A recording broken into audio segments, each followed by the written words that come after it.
you. Mukubitira amashimwe. Yes. Nani navuze ngo ndarihisha ari mbabaze mwe. Ninde waruzi ko Bwana ni mfalme? Mlikuwa mnajua Bwana ni mfalme? Bwana ni mfalme.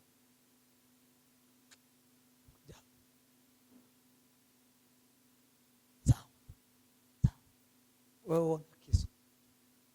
Wabishaka kisu. Wakisema Bwana ni mfalme, ni mtawala wa kutawala maisha yako. Ni umuntu ugenga ubuzima bwawe. Nuwaye ubuzima bwawe ngo niongoze. Niwe bazabita Bwana. Iyo rero upfuye ugiye mu mazi, ubufite kumenya ko Kristo amekufa kwa ajili yangu na akafufuka kwa ajili yangu. Sasa mimi na yeye mfanye nawe, na kufa pamoja naye, ninafufuka pamoja naye. Kwa sasa ivuyemo ukatangaza, ukatura, wewe ni Bwana na Mwokozi wa maisha yako. Sema amen. Sema amen. Wewe ni mtawala wangu tangu sasa. Avuyaje kuri Yorodani akavuga ngo sasa si mimi najitawala. Niyo Paulo yavuze ngo sinkiru wanje ngo ni genge. Ahubwo ni Kristo uri muri nge unjongora. Sema amen. Akatawaliwa basi. Niyo azagenda avuga ngo Yesu ni Bwana. Yesu ni Bwana. Yesu ni Bwana. Mwokozi wo murabizi? Mwokozi ni kumaanisha muchunguzi. Mwari nabyo timobi. Mwokozi ni umuchunguzi. Ni umuntu waguchunguye mu byaha. Ni umuntu wagukuye mu rufu. Tumesoma haraho twasoma. Haravuga ngo 22 23. Kuko ibihembo z'ibyaha ari urupfu. Mshahara wa dhambi mauti. Ibyaha, iyo ufite ibyaha, iri mu byaha uri mu rupfu. Noneho Yesu akaza kwikorera ibyo byaha byawe. Ukitubu unamkabidhi dhambi zako. Sema amen. Ukiendelea kuamini unaachana kabisa na dhambi. Ukibatizwa kabisa unaachana na hizo, unaingia katika ukinjira mu bugingo bw'iteka. Unaingia katika, niyo yavuze impano y'Imana n'ubugingo buhoraho muri Kristo Yesu umwami wawe. Ukinjira ukaingia katika uzima wa milele. Sema amen. Ndiye akageuka basi kuwa mkombozi wetu. Bwana ni mkombozi wetu. Umuntu uzovuga ngo Yesu ni Bwana na Mwokozi wangu, n'umuntu wihanyiza wizeye wabatijwe. Uwo niwe ugomba kwirata akavuga ngo Yesu ni Bwana na Mwokozi wa maisha yako. Sema amen. Sema amen. Umeshika? Umeshika kitu? Ubwo gwego rero umuntu aba arimo avuka ubwa kabiri. Kuzagwa n'umwuka. Ariho mvuga gatoya gira mbabaze ndangise inyigisho zana. Twavuze ngo kubatizwa harimo inzira zibiri. Iya mbere ni ukuzagwa n'amazi menshi, iya kabiri ni ukuzagwa n'umwuka. Kuzagwa n'umwuka ni iki?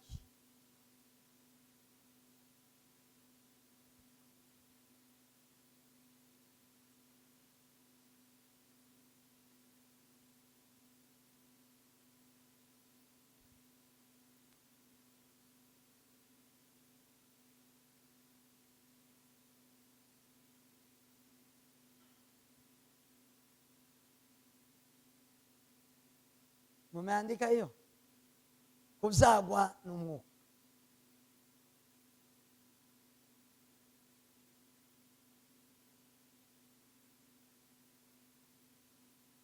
Yohana 4 10 urasimba usubira usome 13 na 14.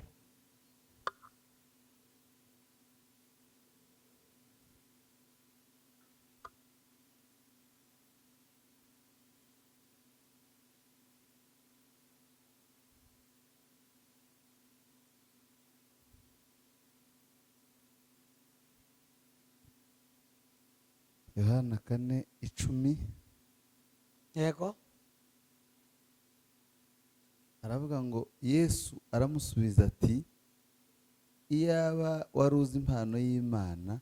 Yesu aramusubiza ati iyaba waruzi impano y'Imana ukamenya n'ugusabye amazi uwo ari we, ukamenya no gusabya amazi uwo ari we, nawe uba umusabye nawe akaguha amazi y'ubugingo.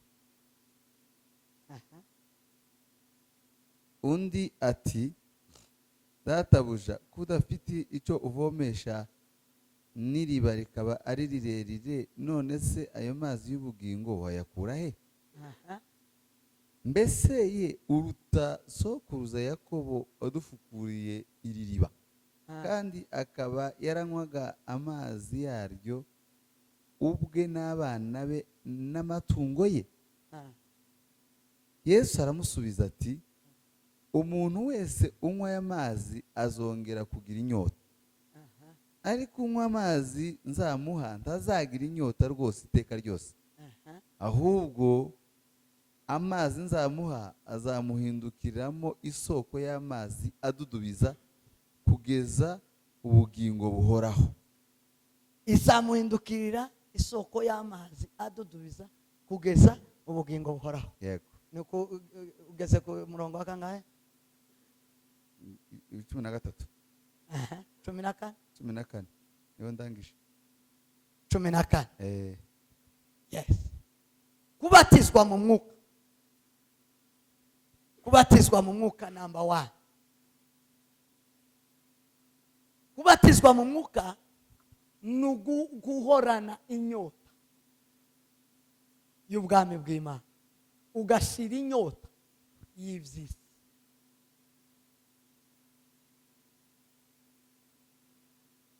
Kubatizwa mu mwuka ni ukukumara inyota y'ivyisi, ivyisi bikabiha bigashira mu mubiri wawe, mu mutima wawe, bikarangira. Niho Yesu yabwiye wa mugore w'Umusamariya, yari uyu mugore wari umusambanyi, wari uzwi muri quartier. Yesu aramubwira ngo womenya ko mfite amazi y'ubugingo, wonsaba amazi y'ubugingo, no yaguha ndi wose bakuzogira inyota ukundi. Aramubwira ngo amazi y'ubugingo wayakura araha. Yesu aramubwira ngo ndayafite, ariko aya mazi unywa yanze kukumara inyota. Ibi byose byo mu isi tizomara umuntu inyota y'ivyisi, ntacu uzogira. Wotunga ifaranga nisha tizokumara inyota y'ubupagani y'ivyisi, bishoboka. Wogira ubwenge amadiplome, turi mu kwasengera ngo mwese mugira ubwenge bwinshi muzotsinda. Habe niyo uzotsinda ukagira ubwenge, ukaba umujeni, ukaba umusava, tibizotuma udakora ibyaha. Ikintu kiza kimara inyota y'ibyaha ni umwuka wera, ni kubatizwa kwa Roho Mtakatifu. Ubatizo wa Roho unamaliza kiu ya dhambi katika mtu.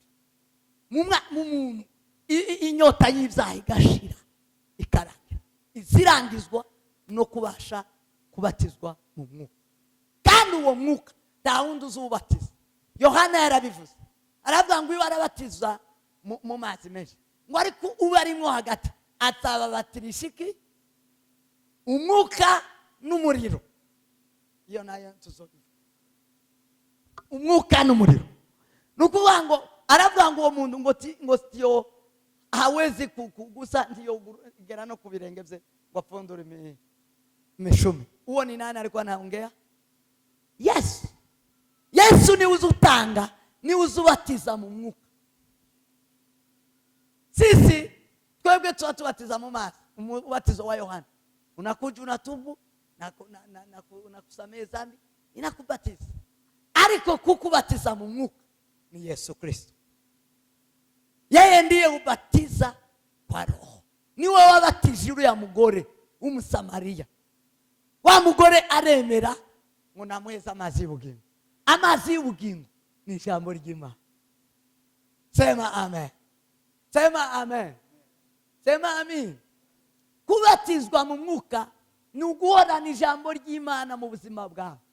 Kila asubuhi unaamuka na verse biblike, ukaamuka na vifungo vya Biblia. Jioni unalala na kifungo cha Biblia. Mchana unaingia kwa kifungo cha Biblia. Ukijizoeza hivyo unabatizwa kwa Roho. Hiyo neno inaingia kwako, inamaliza kiu ya mabaya, ya uovu wote. Iryo jambo rizajinjira mu mutima rikamaraho ubukana bwose. Sema amen. Wowe ufite ikaye ariko? Sawa. Ndabona atayandika cyane. Sema amen. Sema amen. Bwana sifiwe sana. Ijambo ry'Imana iyo ribaye, iyo uguma kurisoma, iyo uguma kuritekereza, iyo uguma kuryigeraho, ukisoma unafanya lile neno la Mungu linasema, unatimiza. Unasoma unatimiza, unasoma unatimiza.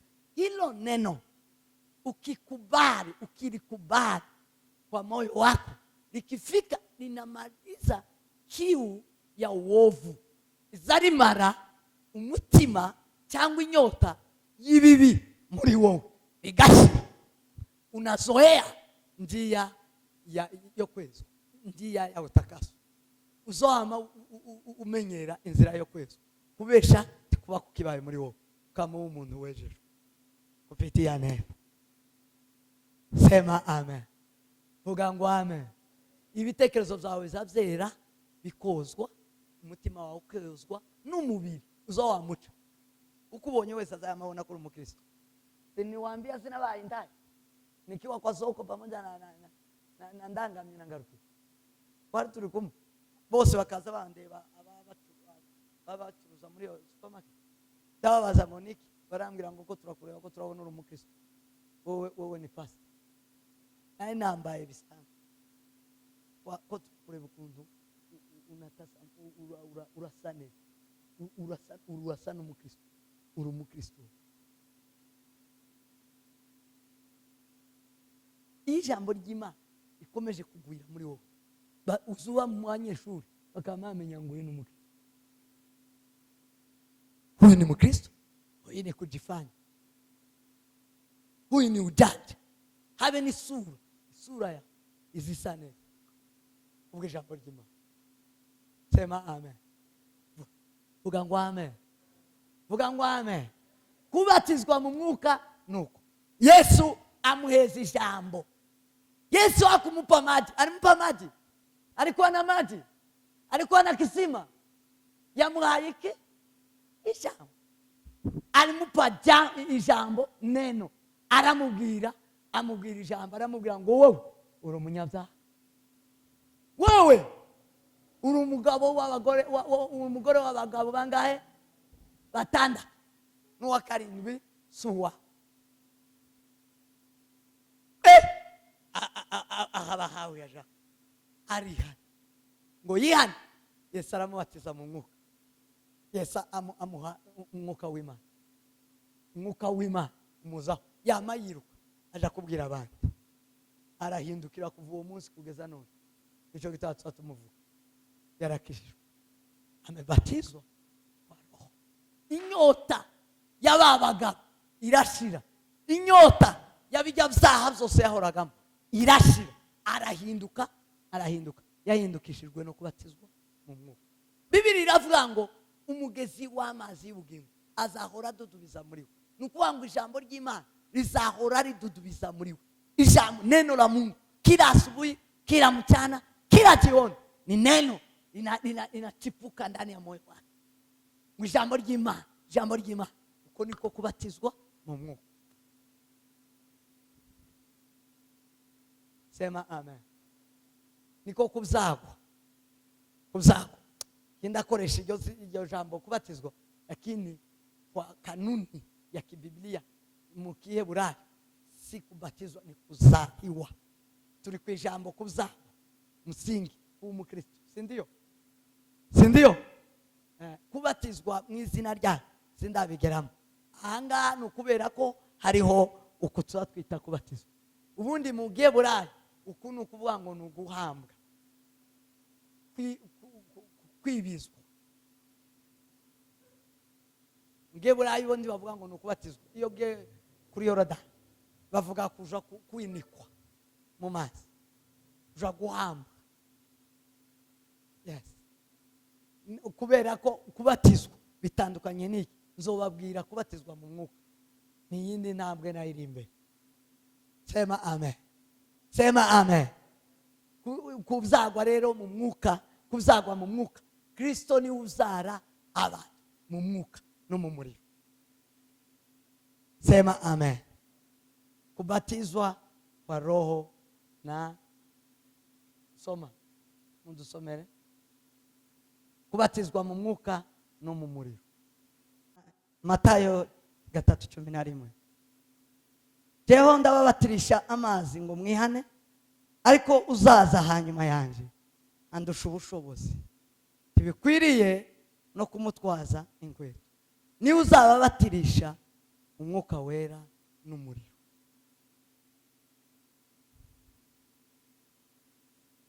Ima Yesu Kristo ndiye upatiza kwa roho.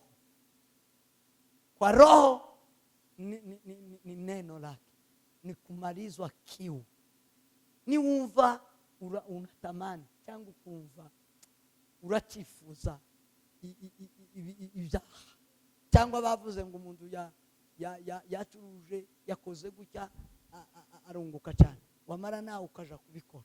Uzomenye wewe ulibatizwa kwa maji, lakini kwa roho haukubatizwa.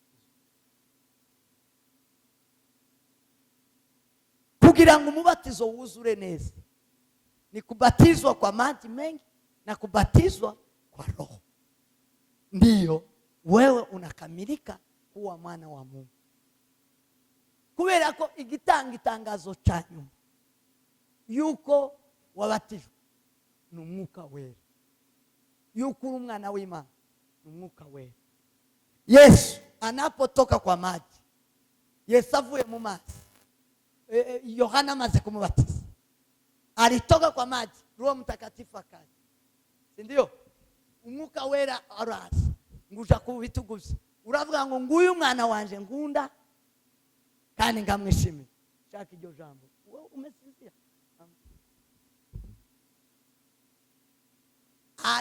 Umwuka wera araza ngwa Musa, aravuga ngo nguyu mwana wanje ngunda ngamwishimiye, mumwumvire. Hivyo ni ukuvuga ngo umwuka niwe utangaza ko uyu ari umwana w'Imana. Kama ubatizwe kwa roho, wewe bado haujageuka kabisa kuwa mwana wa Mungu. Iyo umwuka utarabatizwa mu mwuka, ntabwo uremererwa kuba umwana w'Imana. Sema amen. Sema amen. Ahandi umwuka ugaragara ko wazaye umuntu.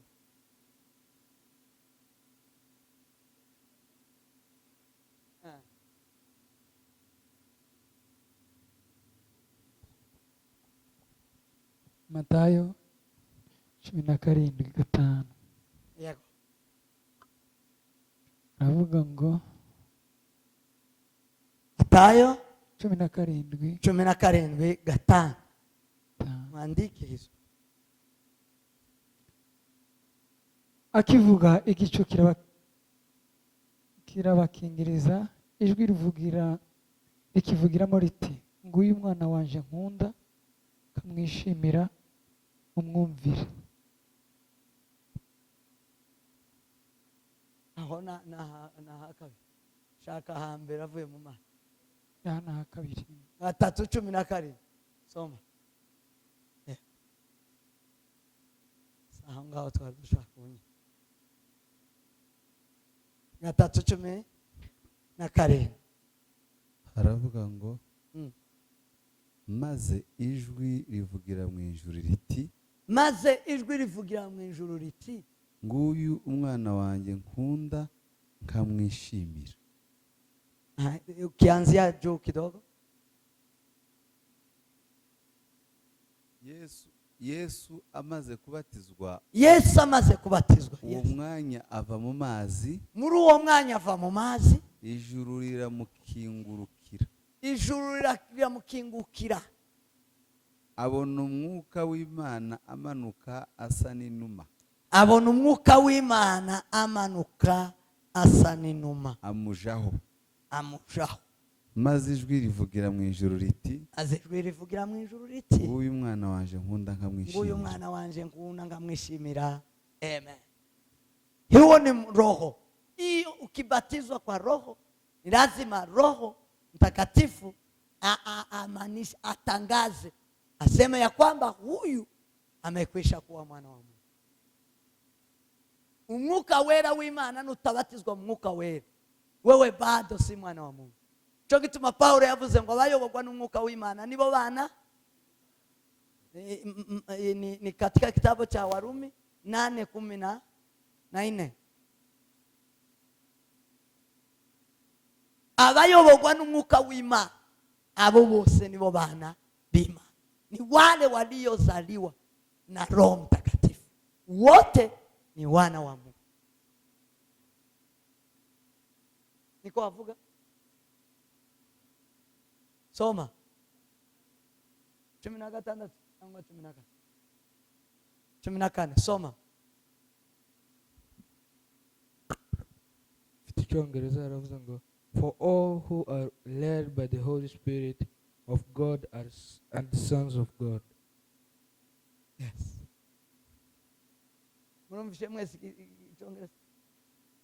Soma kwa Kinyamulenge no? Kwa Kinyarwanda.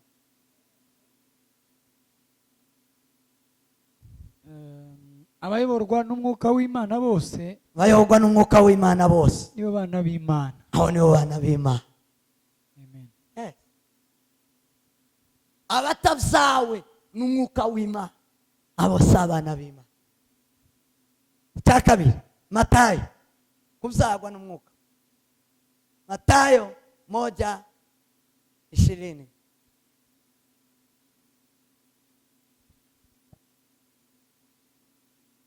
Moja 20. Marizia. Aravuga ngo akibitekereza, marayika w'umwami Imana amubonekera mu nzozi ati, uwo ni Mariya. Subira haruguru gira bumve neza. umugabo we Yosefu kuko yari umukiranutsi kandi adashaka kumukoza isoni ku mugaragaro, yigira inama yo kumubenga rwihishwa. Akibitekereza, marayika w'umwami Imana amubonekera mu nzozi ati, Yosefu mwene Dawidi, Yosefu mwene Dawidi, witinya kurongora umugeni wawe Mariya, witinya kurongora umugeni wawe Mariya, kuko imbuto imurimo ari iy'umwuka wera. kuko imbuto imurimo, umwana umurimo n'umwuka wera, amezaliwa kupitia Roho. Si mbuto y'umuntu, si mbuto ya mwanadamu. Azabyara umuhungu uzamwite Yesu, azabyara umuhungu uzomwite Yesu, kuko ari we uzakiza abantu be ibyaha byabo. kuko ari we uzakiza abantu be ibyaha byabo. Amen. Kuzagwa n'umwuka. Yesu yabyawe n'umwuka. Umwuka urashobora kubyara umuntu. Umwuka urashobora kukuumba kuwa mwana wa Mungu. Niba Mariya yarabyaye Yesu ari imbuto y'umwuka, na wewe niwakira ijambo ry'Imana, niwemera Yesu, arakuzara ube imbuto y'Imana y'umwuka we. Sema amen. Amen. Sema amen. Amen. Niba Yesu yarabyawe n'umwuka, ni lazima na wewe uzaliwe kiroho. Niba utavyawe n'umwuka, turi uw'Imana ndi wauja mu ijuru, turi wa Kristo. Mwana wa Mungu ni yule aliyezaliwa na Roho. Amen. Amen. Kuzagwa n'umwuka. Imbuto y'umwuka. Imbuto y'umwuka ni kufanya matendo yote ya kiroho. Sema amen. Amen.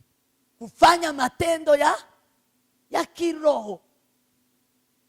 Nukuba warazawe n'umwuka uzutangira gukora imirimo y'umwuka. Hari imirimo y'umwuka, kazi za roho. Imirimo y'umwuka ikorerwa mu muntu wazawe n'umwuka. Iyo uri umwana w'umwuka ugira ibikorwa by'umwuka. Iyo uri umwana w'umubiri ugira ibikorwa by'umubiri. Toto wa kiroho anafanya kazi matendo ya kiroho.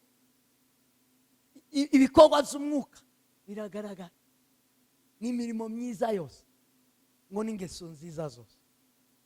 Sema amen. Sema amen. Uko niko kuzagwa n'umwuka. Uzagwa n'umuriro. Zoyabwira ubutaha. Sababu masaha amen. Kubatizwa mu muriro nabyo. Mbabwire gatoya kugira ngo mumujana. Kubatizwa cyangwa kuzagwa n'umwuka mu buryo bw'umwuka no mu buryo bw'umuriro. Umuriro ni nini? Ibya bindi nababwiraga. No kubabazwa kubw'ubugingo ukabyihanganira. Stefano alibatizwa kwa roho na kwa moto. Stefano ni mu zakozwe n'intumwa igice cya 5. Stefano yari umwigishwa, yari umudiyakoni, wari waruzuye umwuka wera. Mwe muharebe mutasoma mutandika nayo. Stefano yari umugabo wuzuye umwuka wera w'Imana. Yagiraga umwuka w'ubwenge. Imana yari yaramuzaye mu buryo bw'umwuka, muzara mu buryo bw'umubiri, mu muriro. Stefano bamubuza kuvuga izina rya Yesu, wakamukataza matendo ya kiroho, bamubuza ivy'Imana. Aranga akasema, njyewe sinkiri uw'isi, njyewe ndi uw'ijuru. Njyewe sinoreka gukora ivy'umwuka, sinoreka gukora ivyo navyaha. Bakamushika, baramubesha, baravuga ati wewe turakwica, turakuziza uyu Yesu. Kama inawezekana achana na yeye ili upate uhai. Arabwira ngwiwe tashobora kureka Yesu Kristo. Bamubwira ute, baramukurubana, bamushira inyuma y'umugo, bamutera amabuye ugeza akika. Uko rero kubabazwa kubw'umwuka w'Imana, kubabazwa kubwa Kristo Yesu, kubabazwa kubw'ijambo ry'Imana, kubabazwa kubw'ubutumwa, iyo inamaanisha kubatizwa kwa moto. Umwuka umuriro, nimuzi umuriro unamaanisha gutwika, sibyo? Gutwika, kuchomwa ama kuchoma.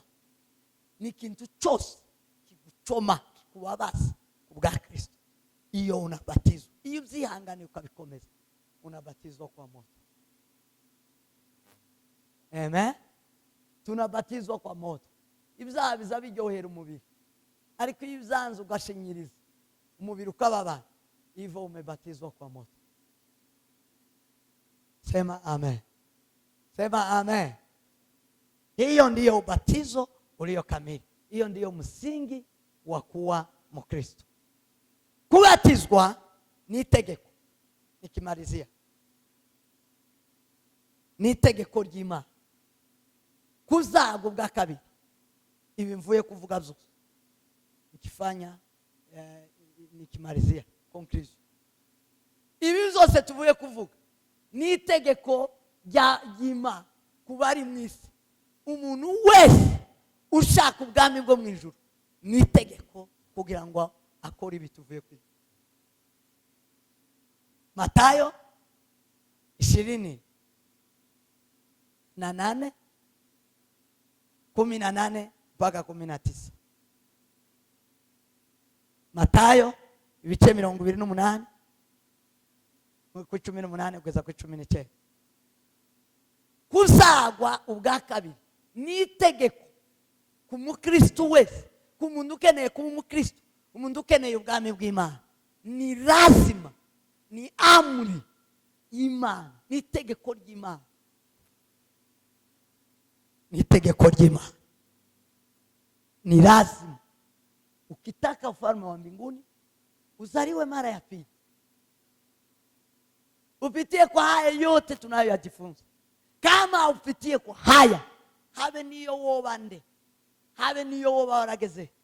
Ikiwa wewe ni pastor, ama wewe ni muombezi, ama wewe ni mhubiri kiwango gani, kama hujapitia hapa, rudi nyuma na utapata uzima wa milele. Rudi nyuma uingie kwa hii mahubiri. Ingilia kwa neno hili, ingilia kwa mlango huu, ndio utaridi ufalme wa mbinguni, ndio utapata ufalme wa mbinguni. Ni uzahabwa ubugingo bw'iteka. Udaciya tuzobona ubugingo bw'iteka. Habe niyo wowe uri umuririmbyi, habe niyo wowe uri munyenyeri. Biblia inasema hata ukipanda ufike huko munyenyeri, kwa nyota huko juu utashushwa. Habe niyo wowe warazamutse warubatse izina, habe niyo wowe waramamaye, ariko utaraciya, ni itegeko hautaingia katika ufalme wa mbinguni. Soma ili tusikilize neno hili.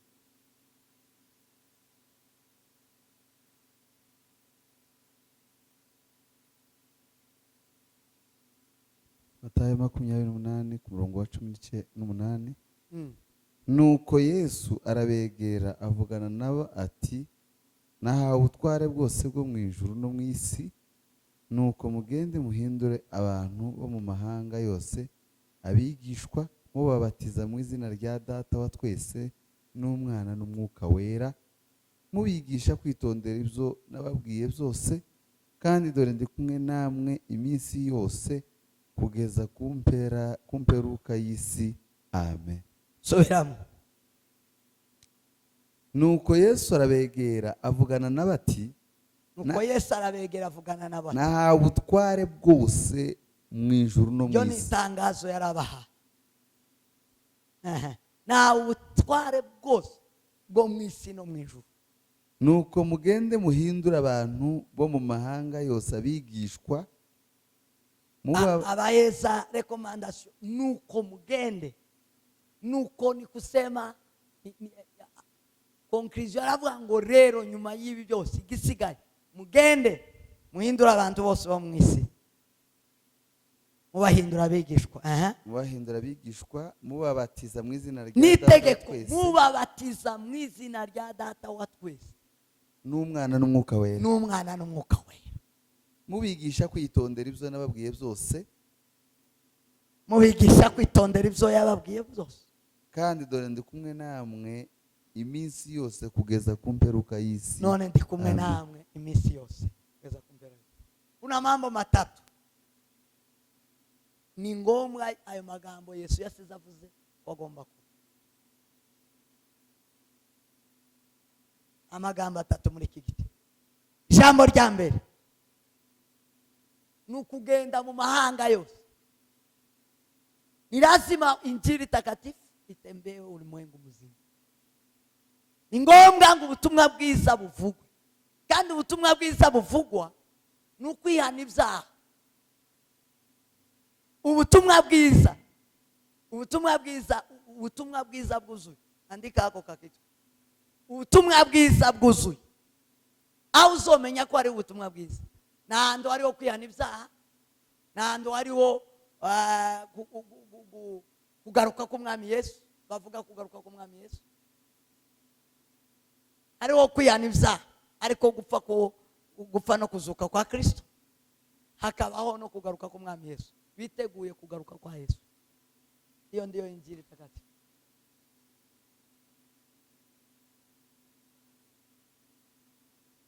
Ubutumwa bwiza bwa Kristo ni uburimo kwihana ibyaha. Niyo Yesu yabasezeye muri Luka ibice 24 umurongo wa 47.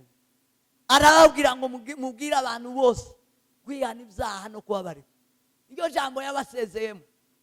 Mwambie watu watubu dhambi na makosa ili wapate ufalme wa mbinguni. Ubutumwa bwiza nububwira abantu kwihana no kugaruka ku mwami Yesu. Kama kanisa hilo ikanisa zose utazasangamwo kwihana no kugaruka kwa Yesu, uzorihunga. Hiyo ni dunia mtupu. Hiyo ni dunia mtupu. Uzorihunge ntukabe muri iryo kanisa. Kanisa badacaye icyaha, atamagana icyaha, atavuga kugaruka kwa Yesu. Iyo si kanisa. Cyo ni kimwe. Cya kabiri ukubatizwa. Arabwira ngo mubabwire ubutumwa bwiza. Ikindi mubokora mubabatiza bazagubwa kabiri. Kubatizwa hano bivuga ni ukuzagubwa kabiri. Biriya twavuze zose. Kwihana, kwizera, kubatizwa, kuzagwa mu mazi. Bazagubwa kabiri. Ni ngombwa ngo bazaja mu ijuru n'abazagubwa kabiri. Habe niyo yobande utarabzagubwa kabiri hataingia mbinguni, hataridi ufalme wa mbinguni. Kagatatu arabwira ngo nukubahoza bagenda bitondera ijambo ry'Imana. Gora mu ijambo ry'Imana ni kwa kundi nababwiye umwuka wera nanone. Gora mu ijambo ry'Imana, gora bitondera amategeko y'Imana, gora bitondera ijambo ry'Imana, guhorana n'ijambo ry'Imana, guhora mu ijambo ry'Imana.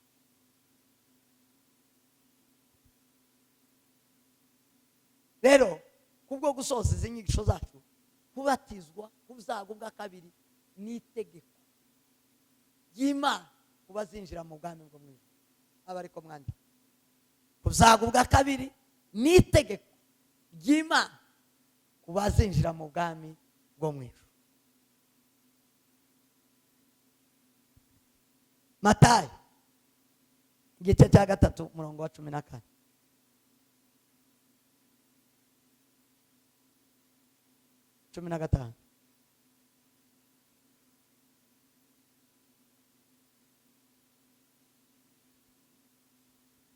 Nawe ashaka kumuhakanira ati ko ari nje wari ukwiriye kubatizwa nawe, none niwe unsanze. Yesu aramusubiza ati emera ubikore kuko ari byo bidukwiriye ngo dusohoze gukiranuka kose. Ahera ko aremera. Yesu amaze kubatizwa uwo mwanya ava mu mazi, ijuru riramukingukira. Naho ngaho 13 na 15. Yesu aramusubiza ati 14 aravuga ngo nawe ashaka kumuhakanira ati ko ari nje wari ukwiriye kubatizwa nawe, none niwe unsanze. 15 Yesu aramusubiza ati emera ubikore kuko ari byo bidukwiriye ngo dusohoze gukiranuka kose. Ahera ko aremera. Amen. Amen. Kubatizwa kuzagubwa kabiri ni ugusohoza gukiranuka kose. Jambo rya mbere ni itegeko ry'Imana bashaka kwinjira mu bwami bw'Imana. Jambo rya kabiri ni ugusohoza gukiranuka kose. Umuntu adasohoje gukiranuka kose tazinjira mu bwami bwo mu ijuru. Udasohoje gukiranuka kose hawezi kamwe urithi ufalme wa mbinguni. Niba Kristo umwana w'Imana yarabikoze, wowe ndubikore, utegereje kwinjira mu buhe bwami? Utegereje kwinjira mu yenjuru? Uri hejuru. Utegereje kwinjira mu uri hejuru ryari? Sema amen. Sema amen. Kuzagubwa kabiri ni ugusohoza gukiranuka kose. Kubatizwa ni ugusohoza gukiranuka kose. iyo utagusohoje ntiwemerwa n'Imana. Imana ntikwemera ntiwinjira mu bwami bwo mwijuru, ntiwemerewe no kuyikorera. cyo gituma mbabwira mwemerewe gukorera Imana. Imana ibaho umugisha. Ikimalizia kuraho kariya kandi mugira k'ubwana. Umwana wemerewe kutabatizwa.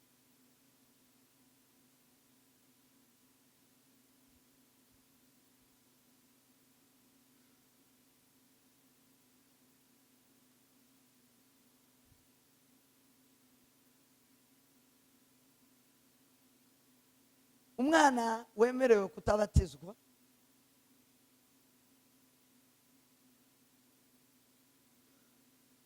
umwana muto utaramenya ikibi n'icyiza. Uwo mwana azajanwa mu ijuru no kwera kwa se cyangwa nyina. Abakorinto ba mbere igice cya 7 umurongo wa 14. Umugabo utizera yezwa kubw'umugore we, kandi umugore utizera yezwa ku bwa mwene data ubu. Iyo bitameze bityo abana banyu baba bahumanye, ariko none dore nabera. Amen. Amen. Na kwa Kiingereza ni hivyo. Araho bitandukanye. Wowe wumva Icyongereza ni Kinyarwanda. Bitandukanye. Ni sawa? Yego. Aho umwana azaba kuri nyina akaba no kuri se, n'igihe ataramenya ikibi n'icyiza.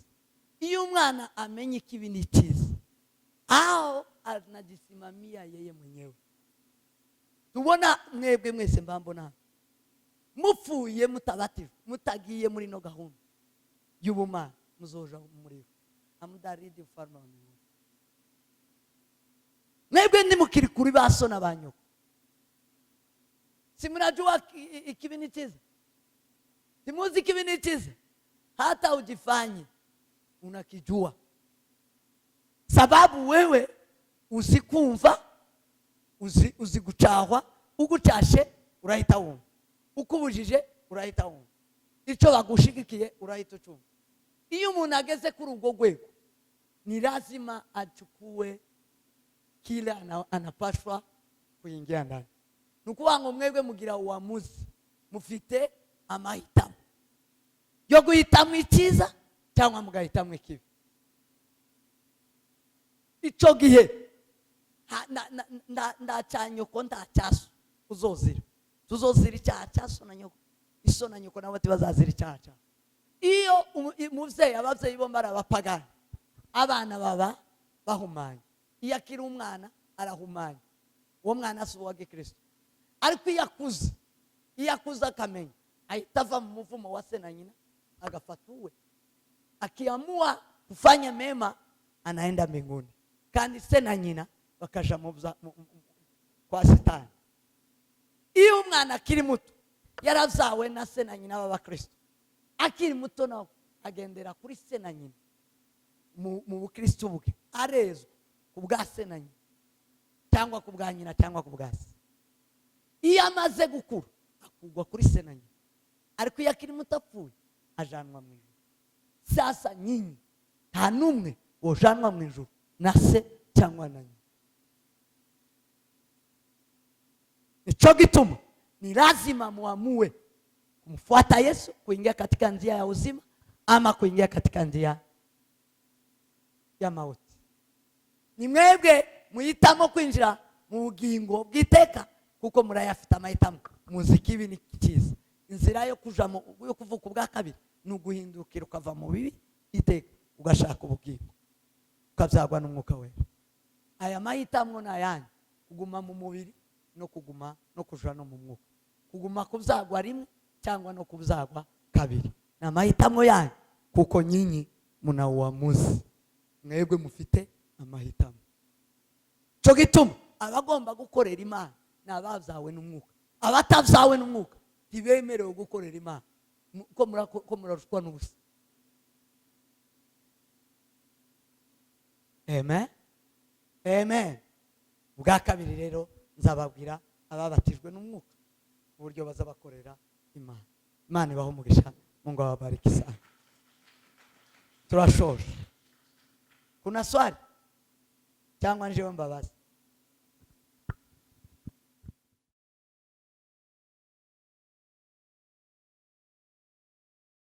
Umugabo utizera yezwa kubw'umugore we, kandi umugore utizera yezwa kubwa mwene data uwo. Iyo bitameze bityo abana banyu baba bahumanye, ariko none dore nabera. Amen. Amen. Na kwa Kiingereza ni hivyo? Araho bitandukanye? Wowe wumva Icyongereza ni Ikinyarwanda? Ni sawa? Yego. Aho umwana azaba kuri nyina akaba no kuri se, n'igihe ataramenya ikibi n'icyiza. Iyo umwana amenya ikibi n'icyiza, aho anajisimamia yeye mwenyewe. Tubona mwebwe mwese mbambona mupfuye mutabatijwe, mutagiye muri no gahunda y'ubumana, muzoja muri amudaridi ufalme wa Mungu. Mwebwe ndi mukiri kuri baso na banyoko, si mnajua ikibi n'icyiza? Simuzi ikibi n'icyiza? Hata ujifanye unakijua, sababu wewe uzikumva, uzigucahwa. Ugucashe urahita wumva, ukubujije urahita wumva, icyo bagushigikiye urahita ucumva. Iyo umuntu ageze kuri ubwo rwego, ni lazima achukue kile anapashwa kuingia ndani. Nukuvuga ngo mwebwe mugira uamuzi, mufite amahitamo yo guhitamo icyiza cyangwa mugahitamo ikibi. Icyo gihe ndacanyoko ndacyaso uzozira, tuzozira icyaha cyaso na nyoko, iso na nyoko nabo bazazira icyaha cyaso. Iyo umuvyeyi, abavyeyi bo barabapagana, abana baba bahumanye. Iyo akiri umwana arahumanye, uwo mwana si uwa Gikristo. Ariko iyo akuze akamenya, ahita ava mu muvumo wa se na nyina, agafata uwe. Akiamua kufanya mema, anaenda mbinguni, kandi se na nyina bakaja kwa Shetani. Iyo umwana akiri muto yaravyawe na se na nyina b'Abakristo, akiri muto nawe agendera kuri se na nyina mu Bukristo bwe, arezwa kubwa se na nyina cyangwa kubwa nyina cyangwa kubwa se. Iyo amaze gukura akugwa kuri se na nyina, ariko iyo akiri muto apfuye ajanwa mu ijuru. Sasa nyinyi nta numwe wojanwa mu ijuru na se cyangwa na nyina. Nicho gituma ni lazima muamue kumfuata Yesu, kuingia katika njia ya uzima ama kuingia katika njia ya mauti. Ni mwebwe muhitamo kwinjira mu bugingo bw'iteka, kuko murayafite amahitamo. Muziki ibi ni cyiza. Inzira yo kuvuka ubwa kabiri ni uguhindukira ukava mu bibi iteka ugashaka ubugingo, ukabyagwa n'umwuka wera. Aya mahitamo n'ayanyu, kuguma mu mubiri no kuguma no kuja no mu mwuka, kuguma kubyagwa rimwe cyangwa no kubyagwa kabiri. Ni amahitamo yanyu, kuko nyinyi muna uamuzi. Mwebwe mufite amahitamo. Cyo gituma abagomba gukorera Imana n'abavyawe n'umwuka. Abatavyawe n'umwuka tibemerewe gukorera Imana, ko murarushwa n'ubusa. Amen. Amen. Ubwa kabiri rero nzababwira ababatijwe n'umwuka uburyo baza bakorera Imana. Imana ibaho umugisha, Mungu awabariki sana. Turashoje. Kuna swali cyangwa njewe mbabaza?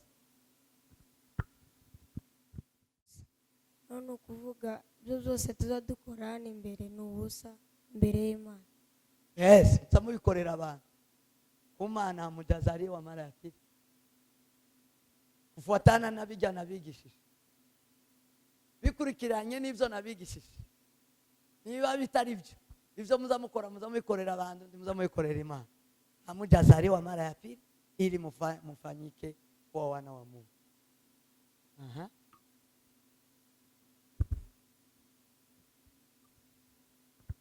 sinabwiye uburyo bwo kuzagubwa kabiri.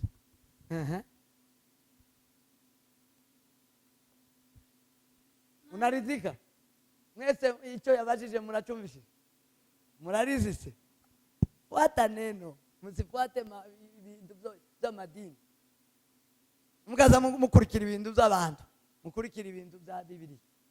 Mufuate neno la Mungu kuliko kufuata amagambo yacu tuyobajana mu ijuru. Ariko ijambo rizabajana mu ijuru cyangwa rizabagezaho Yesu ari ni rya Kristo. Kristo niwe, ni ijambo rye niryo riturangira aho ari. Ariko amagambo y'abantu tiyo kurangira aho abantu bari. No kubwira nico gitaba Bibiliya ivuga ngo nibakubwira ngo ari mu butayu tukajeyo. Nibakubwira ngo ari muri mu ikanisa rimwe hano ni muri Karuvali usiyende ni kinyoma. Nta muntu worangaho Kristo ari. Ahubwo ikirangaho Imana iri aho Kristo ari ni ijambo rye. Sawa? Ikibazo cyane nyari mfite kubaza.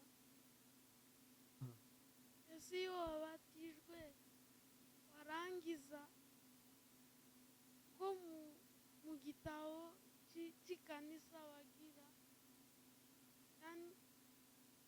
bagira nk'igikorwa wenda kuko bazatanga amafaranga yo gufasha abana. We mu gihe utayabonye aho ngaho ni icyaha kandi warabatijwe. Kumbe muzamutinya kubatizwa kubera ko muzotanga ifaranga.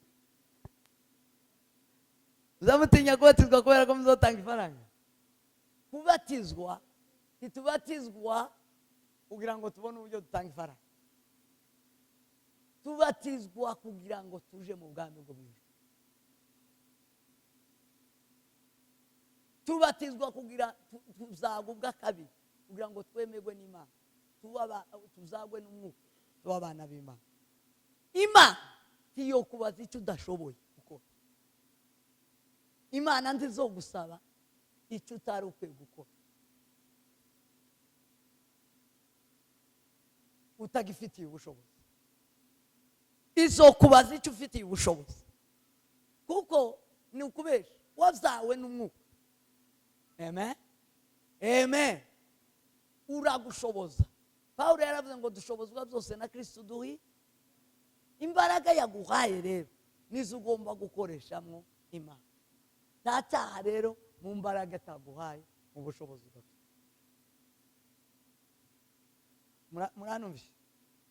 Muranumvishe? Ariko kandi mu byo ufite ukamenya mu Imana. Wowe utanga icyacumi.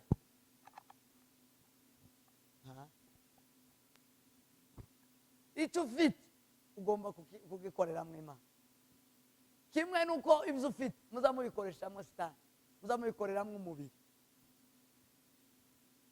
Muzamugura amahuzu, muzamwiyogoshesha, muzamuzikura. Uwo ni umubiri. Uba ukeneye kwambara, uba ukeneye kogoshwa, uba ukeneye koga, uba ukeneye iki kiriya byose, uba ukeneye ikaramu, ikaratasi, ikayi, uba ukeneye ibi byose muzamukoresha. Ni umubiri ubaho bikeneye. Kuza ubishake ukabibona. Ni ukuvuga ngo n'iby'umwuka nabyo biri kuri size yawe, biri ku rwego rwawe, urabikora. Ikiwango kwa kiwango. Mu mbaraga ufite, imbaraga ufite, ubushobozi ufite. Iyo ni sawa. Asa ngo abaze. Hapo munaridhika? Aho ko birumvikana? Timuceceke mutumvishe kandi ndashaka ko mwumva. Muje no kubwira abandi. Shaka abanyeshuri bazigisha abandi. Bumva basobanukirwa akabayo kwigisha undi.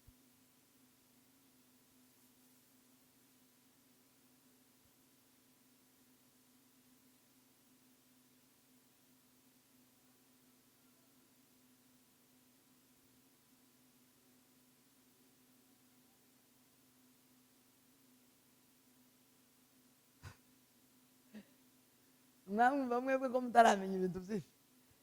Uheza umuntu cyangwa uheza Imana. Muzamukorera abantu. Aibu kwa nani?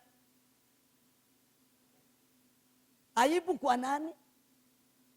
Muvuge cyane. Aibu kwa nani? Aibu kwa nani mwalimu? Mwamba mwalimu mufite. Tabaye fake hano. Abaye mwalimu fake. Iyo wawukorera Imana, tuba ukorera abantu hapana amaso y'abantu. Icyo gutera ifunwe ni aibu kwa Mungu. Lakini aibu kwa mwanadamu. Nureka gutanga kwa rushiringi, ndio unafanya aibu kwa Mungu. Kwa wanadamu ndio basi unajisikia. Nukuvuga ngo isoni ziba mu gihe utakoze ubushake bw'Imana. Ariko isoni tiziba mu gihe utakoze ubushake bw'umuntu. Icyo dusabwa ni ubushake bw'Imana. Mubanze mushake ubwami bw'Imana. Kubera iki utekereza abantu wahuje gukorera Imana yawe? Amujya mu byuwa basi. Mwo mumenya timworeba abantu. Towa urushingira umwe. Niba rukwiriye ari ubw'Imana. Si kwa abantu tiwawushira abantu. Amuperekeye reverend, amuniperekeye mimi. Naambia ko ngene ifaranga zangu. Mnaniletea. Amuniletee. Shilingi moja ni ya Mungu, umepeana kwa Mungu. Ngarau mimi ninapokea kwa niaba ya Mungu. Hata sipokee kwa sababu ya kula kwangu. Ninapokea sababu Mungu akubariki. Amen. Amen. Yeah. Mukirano musoze gukirana nitegeko ry'Imana. Nimba Imana yaravuze ngo toa fungo la 10, ni fungo la 10 uko nugukiranuka. Tubivuza ari kuzagubwa kabiri nugusohoza gukiranuka kw'Imana. Udatanze icyacumi tubusohoje gukiranuka kw'Imana. Namatu icyo ufite ukitanga, icyo udafite Imana ntezo kukuziza. Na tena hakuna aibu ya kumtumikia Mungu. Ndasoni ziba zo gukorera Imana yawe mu mbaraga. Iyo ukiranutse muri biki nimba uzokiranuka izo gweza byinshi kandi nabyo kabikiranuka. Murakoze. Question nyingine na mimi niko nayo nunganira Beni kubera turi kwiga kandi twagira amahirwe yo kubana n'abayobozi. Kuna mtu alikuja kutufundisha akatuambia ngo nimba batarabatizwa imirimo yose dukorera ababyeyi. Ngo nimba Beni atarabatizwa ibyo akora hano imigisha ijya ku babyeyi. Is it true or nibyo cyangwa se ikinyoma? Ikinyoma wone ndabiki yabikuye kuri muyihe verse? Ekuye mukiye gitabo yabahaye igitabo yabisoma kubera kimwemeye icyo atasoma. Tutamubwira ngo tufatiye verse biblique duweze yaho byanditse icyanditse.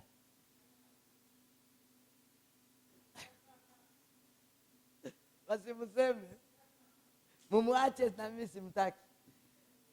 Kibakaza bababisha ikitanditswe muri Bibiliya imukabikemeye ukivu ari kivuye ku Mana.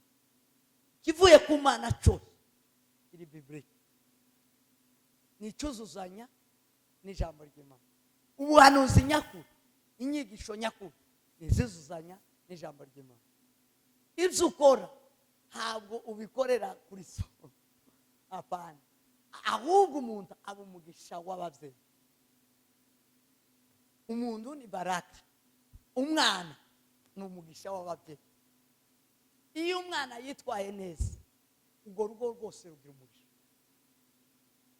Iyo umwana agenda neza, iyo yumva ihano ry'ababyeyi, yumva ihano ry'abamukuriye bo mu muryango, bakamutoza bakamuyobora mu nzira nziza, noneho ya nzira nziza akayikora, iyo ayigiyemo ahinduka umugisha w'ababyeyi.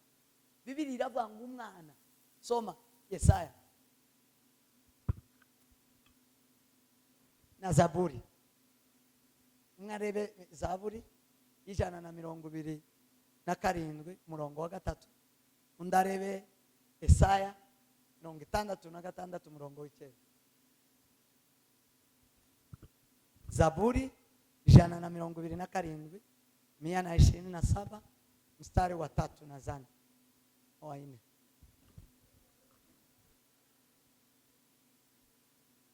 Abana n'umwana urebe umwandu urebe mu Cyongereza cyangwa mu Giswahili mumenye umwandu neza muze kumva. Ndabizi ko kino Kinyarwanda mutaza kucyumva neza. Zaburi 127 umurongo wa 3. Dore abana ni umwandu uturuka ku Uwiteka. Abana ni umwandu uturuka ku Uwiteka. Umwandu ni umugisha ubundi. Imbuto z'inda nizo ngororano atanga. Abana kandi imbuto zo muntu niwo mugisha, niko guhemba ababyeyi. Imana yarabahembye. Komeza.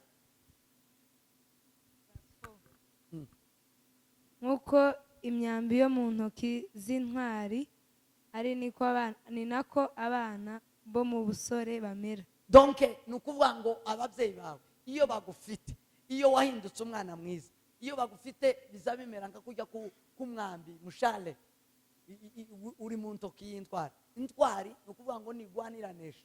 Ni ukuvuga ngo iyo ufite abana muranesha urugamba urwo ari rwo rwose. Umwana ni umugisha, ni baraka, kuko uranesha intambara zose iyo yitwaye neza. Ahiga ufite ikirimba kibuzuye, abameze batyo ntibazakorwa n'isoni. Yes, ni ukuvuga ngo ababyeyi bafite abana benshi ntibaza bakorwa n'isoni, ariko abo basigaye bagira isoni kubera ko bafite abana b'abapagani.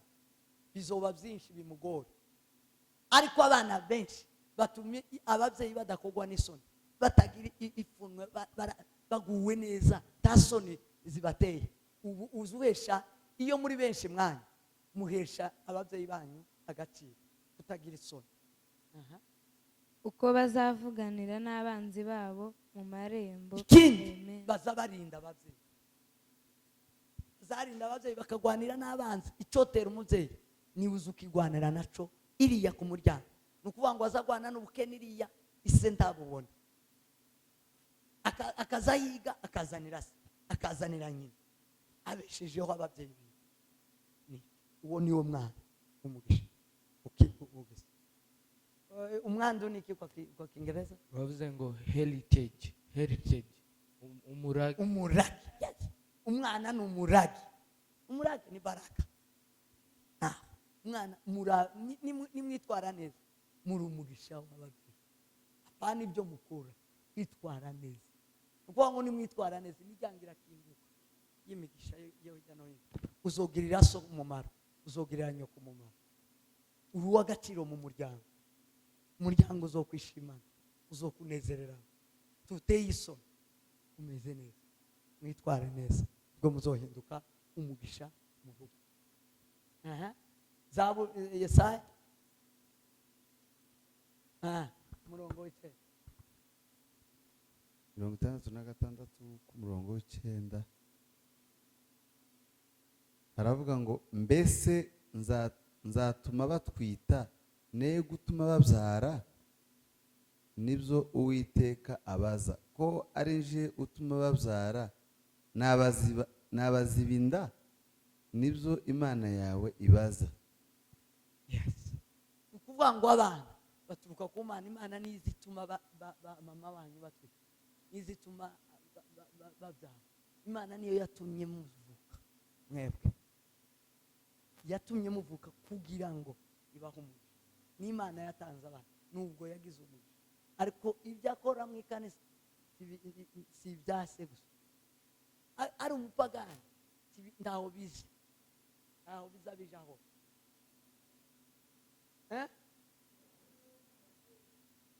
Uruvuze si ibyo.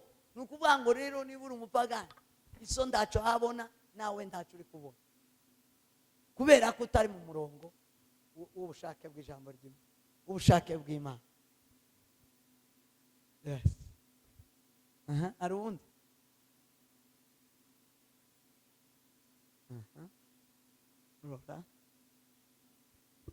Nanjye ufite ikibazo ndabaza.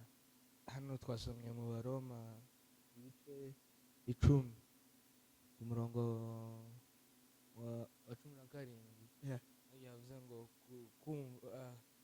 So faith comes by hearing, and hearing by the word of God. yes Noneho kwizera kuzanwa no kumva ijambo rya kumva kristo. ijambo rya Kristo.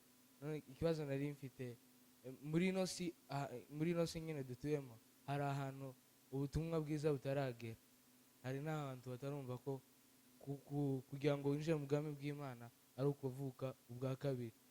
Ese abo bantu bo batarumva iyo message, iyo bapfuye bazaja mu bwami bw'Imana cyangwa bazaja mu muriro w'iteka? Bazoja mu muriro w'iteka.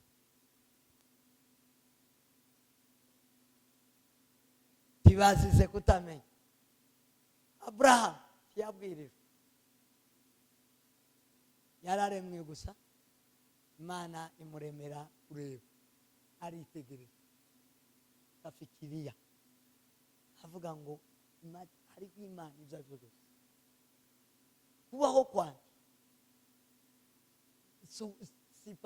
si gutya gusa, nimba ndiho ariho n'Imana, akagira amawazo yo gushaka Imana.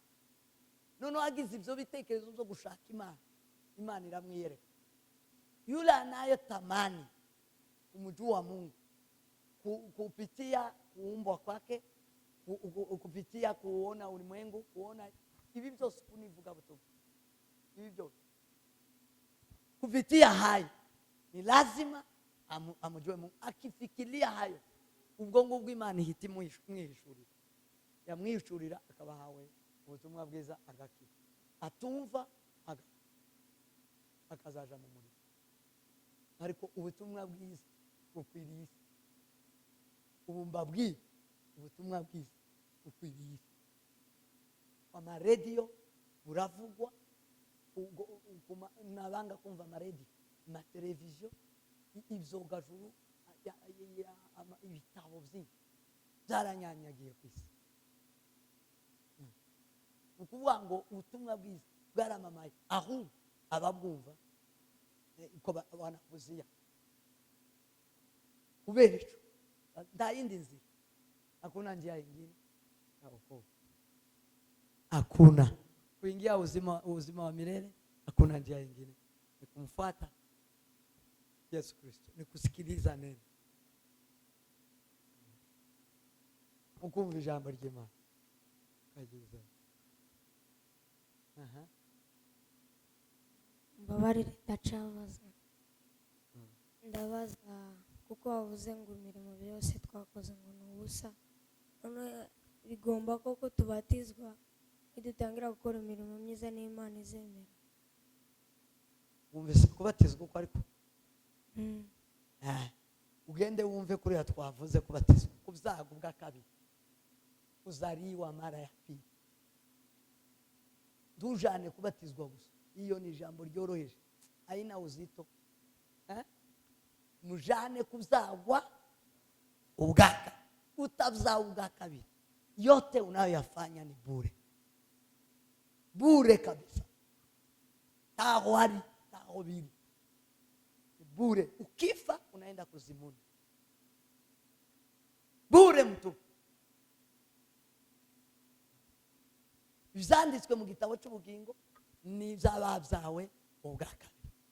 Niho Imana yabwiye Nikodemu. Nikodemu yatangiye imirimo yiwe wa munsi abyaga ubwa kabiri. Tumesoma Nikodemu, mugende mwige kuri Nikodemu, some kabisa. Nikodemu yarakoze mbere yuko abyagwa ubwa kabiri. Yari umwarimu, yarakoraga kandi yakoraga mu ikanisa, apana hanze, mu ikanisa. Yari umwarimu, yari umwigisha w'amategeko, yari incapacité. Ariko Yesu aramubwira ngo nutabyaga ubwa kabiri uzinjira mu bwami bwo mu ijuru. Ibyo wawe uko kurakora warabyawe rimwe gusa, uri umunyamubiri, yote aingie ayo ngayo dapfuye. Uranyuzwe? Umufashe kuba abandi, sinzi ko ari uwundi wo wumvishije wahishuriwe mubwire. Hari uwundi unaweza mueleza? Kuna mwanafunzi anaweza eleza mwanafunzi mwingine kuhusu kuzaliwa mara ya pili?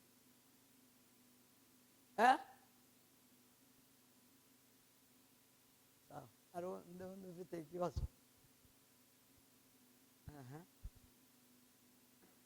Murakoze cyane. Wavuze ko umubatizo ari kwarizwa n'amazi menshi. None se umubatizo w'abagatolika n'abakristo, abakatolika batiza amazi makeya, bazaje mu ijuru ama Umubatizo tiwemewe. Umubatizo w'amazi make tiwemewe. Ntaho uba muri Bibiliya. Umubatizo wemewe wa Bibiliya ni ukwinikwa. Nababwiye ko ari ukuhambwa mu rurimi nyago rwa Bibiliya. Byebura originalite ya Bibiliya ivuga guhamba, kwibizwa.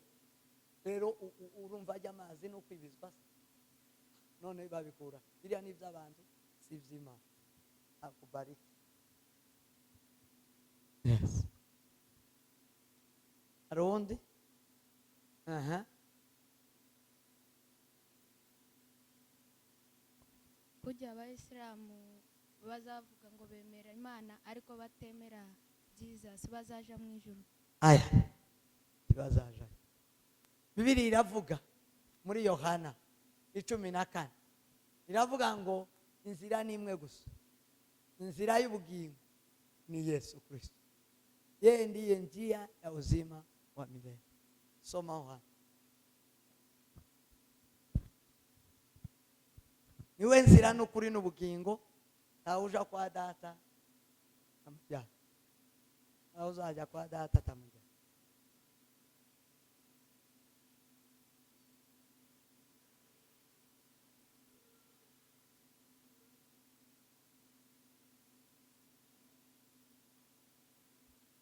Soma.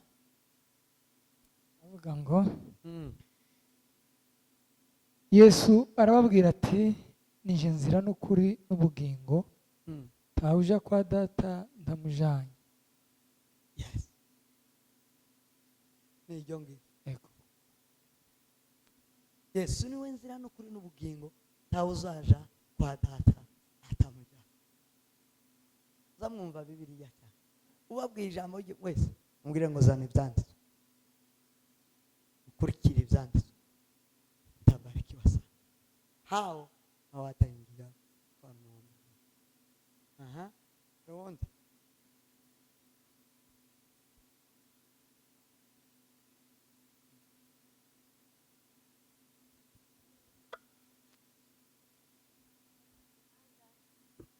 Ati kama anaenda kuingia kwa kwaya wanabatiza, wao wataingia ama hawataingia kamwe, hawataingia mbinguni kamwe. Hatubatizwe ili tuingie kwa kwaya, hatubatizwe ili tuoleke ama tuowe, hatubatizwe ili tufanye nini. Hizi kazi zote tunabatizwa kwa kusudi moja ya uzima wa milele. Tunabatizwa kwa kusudi moja tu, kwa kuzaliwa mara ya pili, kuwa watoto wa Mungu. Baadaye ndio mengine yanafuata. Lakini ukibatizwa kwa ajili ya kwaya hautaenda mbinguni. Umebatizwa kwa ajili ya kwaya nuko nyine ibihembo zawe ni kwaya, nuko winjiye, naho nyine winjiye uzohekeraho uwabomboye nawe cyangwa uwabombotse bamara bakamubatiza, nuko nyine uzohekeraho kuri iyo nzu, muri iyo nzu wagezemo no kuri uwo mugabo, kuko tiwabatijwe ngo uje mu ijuru. Wabatijwe kugira ngo ube umugore, wabatijwe kugira ngo ube umukora. Watubwiye ngo umubatizo w'amazi menshi kugira ngo ubatizwe urihana unatubu. Yani kuna wale ambao tu walienda wakabatizwa hivyo, ese ya mazi ubatijwemo ntago uba wihanye nubwo utaba wabivuze wabyatuye no muno. Iyo ugiye ku ruzi utagiye muri bya bitekerezo bibiri nibyo bikuru mu bindi byose. Icyambere ni ukwihana, ni ukumena umutima. Umbi wa moyo safi, twaririmbye ya ndirimbo ahandi twaririmbye, ni ukumenaka umutima. Vitu bya siri iyo utuburutse ngo ngo ubone ibyaha byawe byose, ngo ubone ukuntu uhindutse umunyamwanda, ushobora koga. Ese umuntu azi ko asa neza yo koga tuza twoga kubera ko wawumva ko ufite ubucafu, si ndiyo maana unaenda kwa bafu none ukuyana gute utabona ko ufite ibyaha tabyo wawubona, unaweza tubu kweli? Ni ukuvuga ngo rero kugera ku Mana ni ukubanza ukamenya ibyaha byawe. Iyo utawubimenye wagiye koga, bagiye kukogesha, se nukukogesha unaenda swimo, iyo ni swimo umefanya. Icyo ni cyambere. Icya kabiri ni ukumenya ko upfuye mu byaha, ubayeho mu bugingo. Kandi mu kubaho ubugingo nuvamwo gucyana y'amazi utataje Yesu, wewe ni Bwana na Mwokozi wawe, wewe ni wowe ugiye kunyobora kandi niwe mucunguzi wawe. Ibyo niba bitarabayeho umeogelea, umeenda kwa swim, hiyo ni swim. Ibyo nibyo bituma donge ikigutera kuja gukora ikintu nicyo cya kintu. Sinzi ko mwumvishije Kinyarwanda kirakomeye, sobanura kwa Kiswahili. Ikigutera kuja gukora ikintu, ile ambayo inasababisha ufanye kitu, nicho cha kitu, ni hiyo kitu bado. Kwa mfano ndio tangu mfano kama mmesikia subiyemo, ikigutera kuja gukora ikintu nicho cha kintu, kile kinachokusababisha kutenda jambo ndicho hicho. Mwavuze gute? Ninde wotwezi mfano?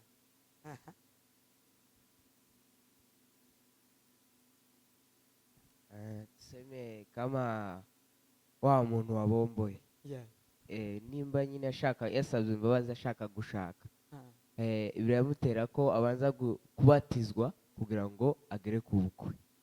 Ni ukuvuga ngo kwa kubatizwa kwiwe yakugendeye kugira ko ashaka gukora ubukwe, yakubatijwe kubera ko ashaka kuzuka kwa kabiri, cyangwa ashaka Kristo.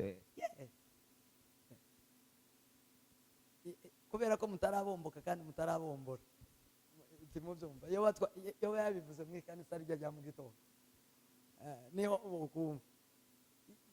Ikindi bukumva ni kibana mfano mnaweza sikia umuntu yabomboye atabatije, umugabo n'umugore tibabatije, none bageze hano barababwiye ati tuje kubabatiza, bakaja kubabatiza, bamara bakabona kuza bakabemera hano.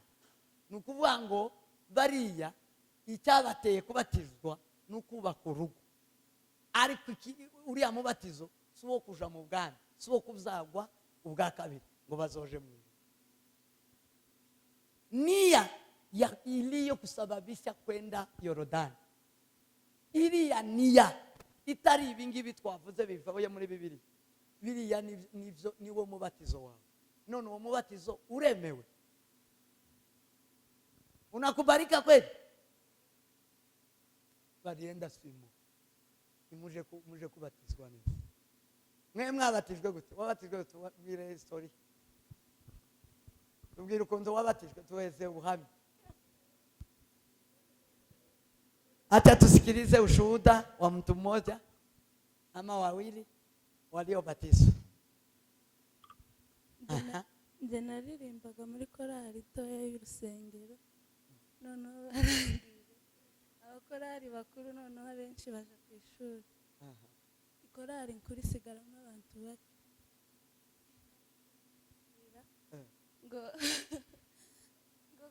ngo ziyani yo korali naririmbagamo ngo igiye kuja muri korali nkuru, asanga twese nta n'umwe ubatije. Arangije aravuga ngo twese azotubatiza kuri Noheli. Bamwe baranga, nje nari umuyobozi muri iyo korali, noneho ndemera. Maze kwemera ariko nyine ntabwo byari bindimo, umunsi baratubwira ngo tuziga icyumweru, noneho mu cyumweru ngenda ku wa mbere, ku wa kabiri ntuma umuntu ndamubwira ngo njye sinkibatijwe, ku wa kane noneho nicare ntekerezaga ko ndi umuyobozi, abandi noneho bakavuga ngo kubera ko nje nanze ngo n'abandi tibabatizwa, ku wa kane nsubirayo maze gusubirayo turiga, nize ku wa mbere no ku wa kane no ku wa gatanu, ku wa gatandatu mu gitondo tuja kubatizwa. ugenda ukiriko wumva kwa kundi tazari bindi wewe uamini niende kukubatiza, waroze tiwabatiza.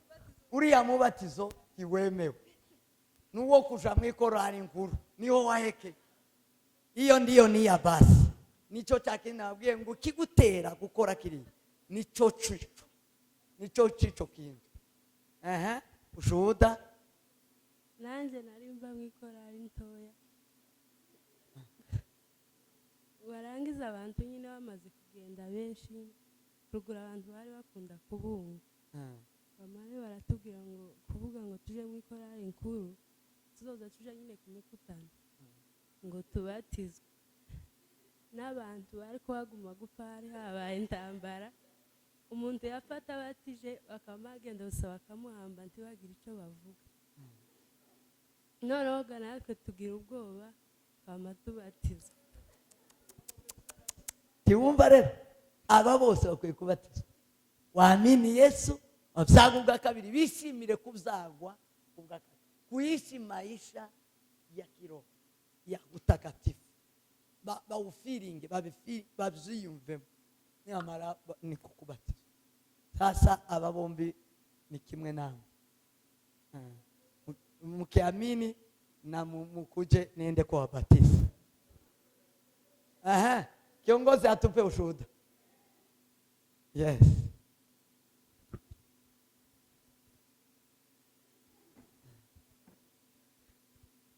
Mimi ntago ngiye hari ikibazo cya korari, kuko korari yacu twe ntago imaserafi abayizi ya Umuntu ntago yaremewe kubatizwa.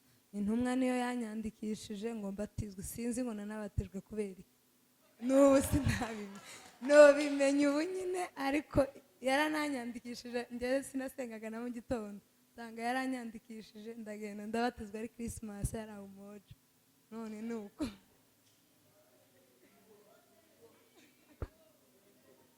nawe yagiye ko njyewe nari mwifuza kwezi ngo yizere Imana, lakini mimi nilikuwa namufunza, amubwira ngo akizwe, ngamwigisha kugira ngo yabimenye, kandi amwandikisha ngo aje kuguha.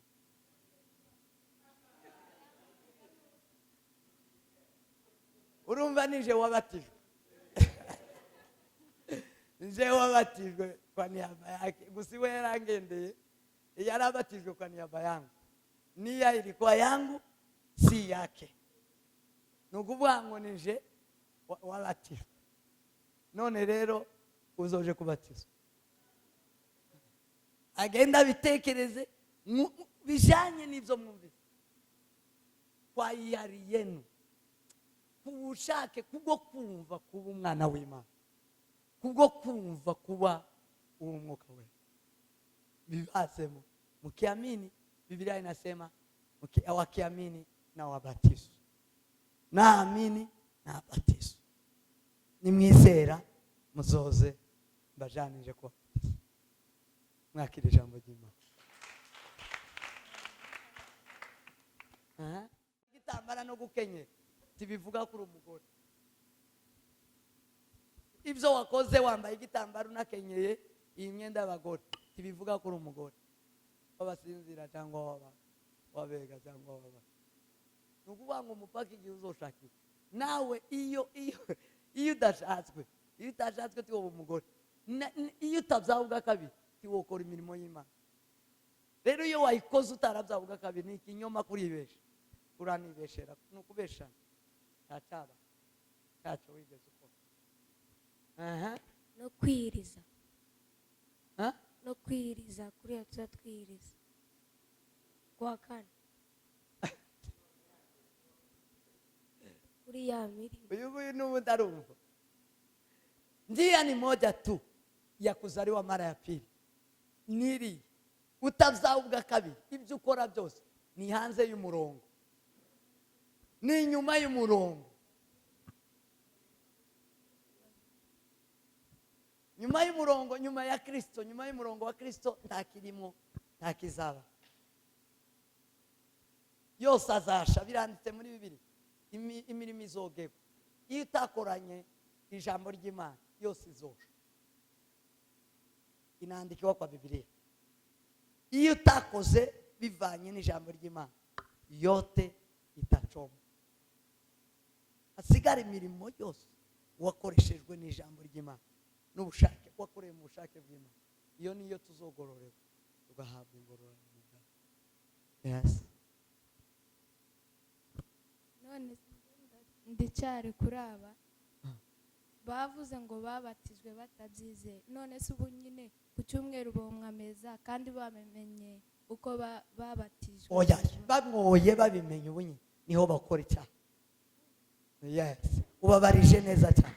Yes, thank you. Umukomera amashaho arabakewe. Iyo umaze kumenya ukuri, ukuri kurakubatura. Iyo kutakubatuye ucirwaho iteka, ucirirwaho iteka. Biranditse mu Baroma 8 umurongo wa mbere. Minyona arakoze, ahubwo nanjye nicyo ngiye bwari ubusabe, kubera ko twizeye kandi tukamenya n'aba ngaba twagira ngo dusabe ubuyobozi mudushirireho igihe twize cyangwa dukomeze twige, but tubatizwe ameza y'ubutaha tuzayamwe noneho twizeye. Sawa, mwese muremezanya nawe uko asabye, muremezanya. Mutazaja koga, abatemezanye bashira mu kogejo. Usibatizwe batarazumva kimwe nawe, batarazumva musiogope. Mwese murabyumva kimwe, mugende mushakira undi munsi umwe. Soza tunyure muri bino, sigaje akantu kamwe, ubatizwa kwa Roho. Navuze kuzaga, noneho mbabwire kubatizwa kwa Roho.